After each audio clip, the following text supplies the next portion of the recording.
I'm back after my disturbing 2 months of absence, aka the worst 2 months of my life. But it's summer! And, sorry for the disturbing lack of whimsy, aka lack of hat and sunglasses. You're gonna have to go back to the face sensor because, I dropped them in the freaking lake. They're gone. I assume all my viewers are chronically online artists, so you must know it's almost Artfight, and everyone and their mothers have been posting Artfight videos, so I thought I might as well. It's basically Artist Christmas. In case you don't know, it's a friendly online competition every July where you upload your characters to a website and you draw other people's characters to earn points for your team.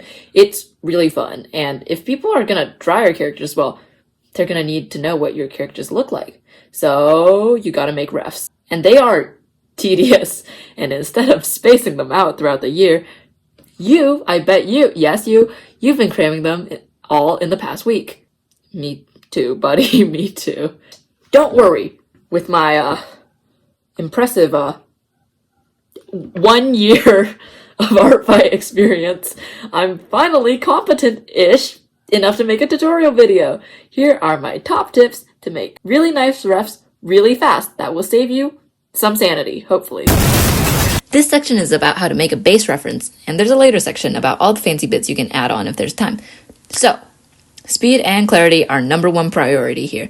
That's what the guy vector speed and no, it's it's direction and magnitude. God dang it. First tip, kind of obvious in hindsight. If you've drawn them before, you can always just import your own drawing and trace over it. It's not stealing. I do it for all my refs, and it saves an embarrassing amount of time. If you're starting from scratch or wondering what previous drawings of yours to trace over, consider the posing. Ref sheets aren't illustrations. You don't have to worry about composition or whatever. Go for a T-pose or a half T-pose or a upside down Y pose, hug pose. So that nothing is obscured. Hands, feet, face, they should be fully visible or as visible as possible. My old refs literally have hands hidden behind the back. The artist struggle is real.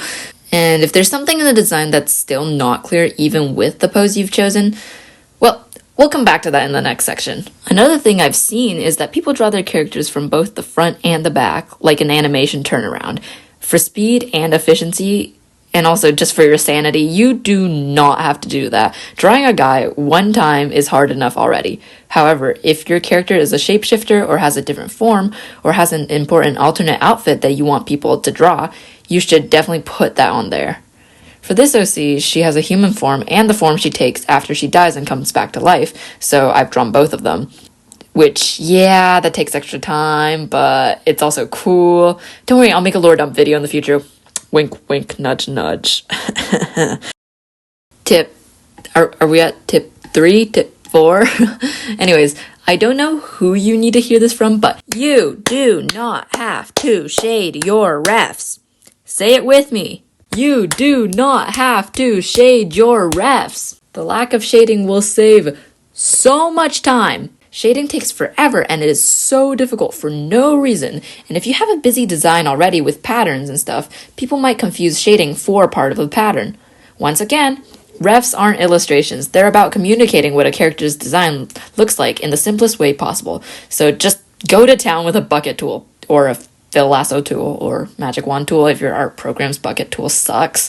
I love you, Ibis Paint, but you are such a scuffed app! And my final lazy tip for this section is labels! If your character has a small accessory or a design that you don't want to be overlooked, add a label like what I'm doing right now. If your character has a transparent part of their design or some other digital app exclusive quirk, be sure to make note of that as well, like I did here.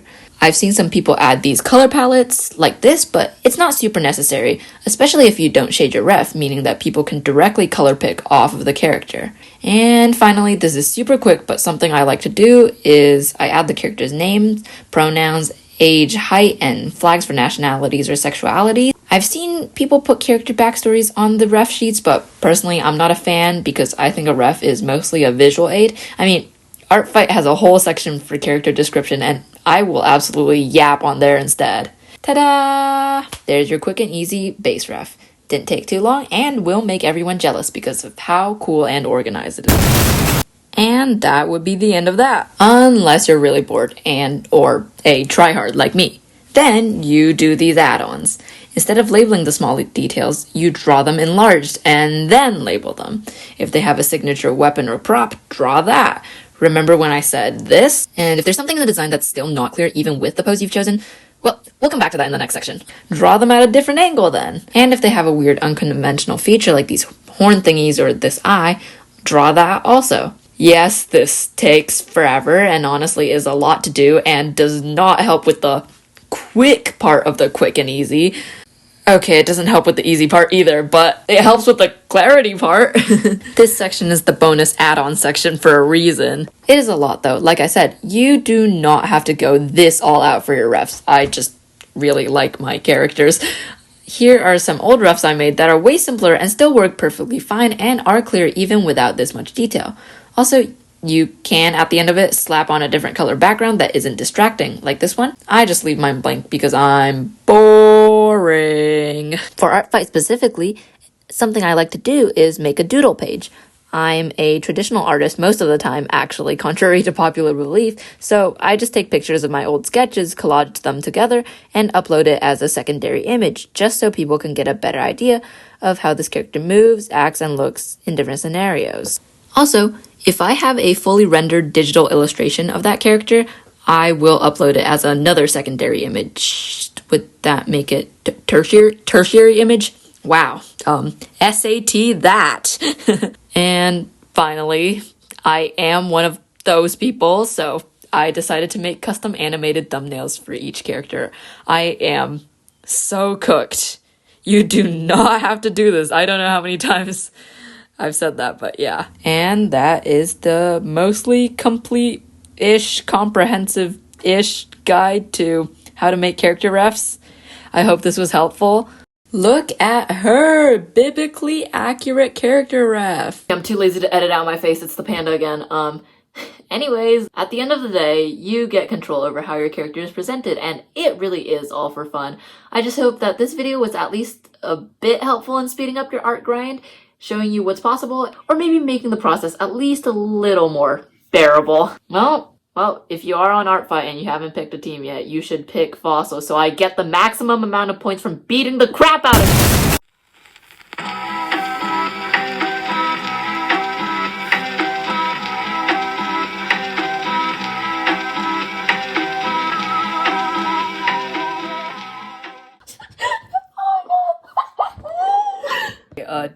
Do we have any Alien Stage fans in the audience? How do we feel? Guys, how do we feel? I'm not okay. Talk to me about it in the comments, please. DM me.